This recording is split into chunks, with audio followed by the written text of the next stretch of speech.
அட பாவிகளா! Instagram, Facebook, YouTube எத தொறந்தாலும் பெரிய பெரிய மான்ஸ்டர் ஃபிஷ் டேங்க் கட்டுறேன், மாஸ்டர் ஃபிஷ் டேங்க் கட்டுறேன்னு ஒரே வீடியோ மக்களே. அத பார்த்துட்டு நானும் என் தாமரைக்கு ஒரு பெரிய வீடு கட்டலாம்னு சொல்லி ஒரே ஆசையில கள இறங்கிட்டேன். ஆனா இது எவ்வளவு பெரிய ப்ராசஸ்ங்கிறது இப்பதான் எனக்கு தெரியுது. எனக்கு வந்த பிரச்சனை இதோட பட்ஜெட் 35,000க்கு. அடுத்த பிரச்சனை பெரிய ரிங்கா வாங்கினா தான் மான்ஸ்டர் டேங்க் கட்ட முடியும்னு சொன்னவனுங்க அதை நான் தான் இறக்கணும்னு சொல்லவே இல்ல. அட கேடு கேட்டதா. அது மட்டும் இல்ல நிறைய ஜாமான் வாங்கணும்னு என்கிட்ட சொல்லல. இப்ப போன் பண்ணி கேட்டா என்கிட்ட நீ கேட்டுட்டு தொலைய வேண்டியதானேங்கறாங்க. கேட்டுட்டு தொலைலாமல.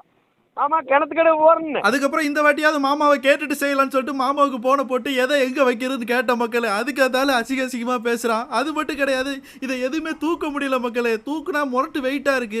அது பத்தாம அதை தூக்க ஒரு 10 பேர் வேணும். அதுக்கப்புறம் தூக்க வந்தவனு கையில காலில் விழுந்து அங்கங்க தூக்கி வச்சு கீழே போட்டு உடச்சு 4 விரிசலோட வச்சாச்சு மக்களே. அதுக்கப்புறம் தான் தெரியும் சிமெண்ட் பூசணும்னு. எங்களுக்கு சிமெண்ட்னால என்னன்னு தெரியாது. அதுக்கப்புறம் பக்கத்துல கட்டடம் கட்டிட்டு இருந்தவங்க எல்லாம் கூட்டு வந்து ஒரு வழியா அந்த டேங்கை தூக்கி வச்சு பூசுறதுக்குள்ள போதுன்னு ஆயிடுச்சு மக்களே. அது மட்டும் கிடையாது மக்களே, கால்ல வந்து டேங்க ஆசையா பார்த்தாதான் தெரியுது டேங்க்ல அங்கங்க விரிசலா இருக்கு மக்களே. 1 2 இல்ல மக்களே, மொத்தம் 3 விரிசல். முடியல எங்களால.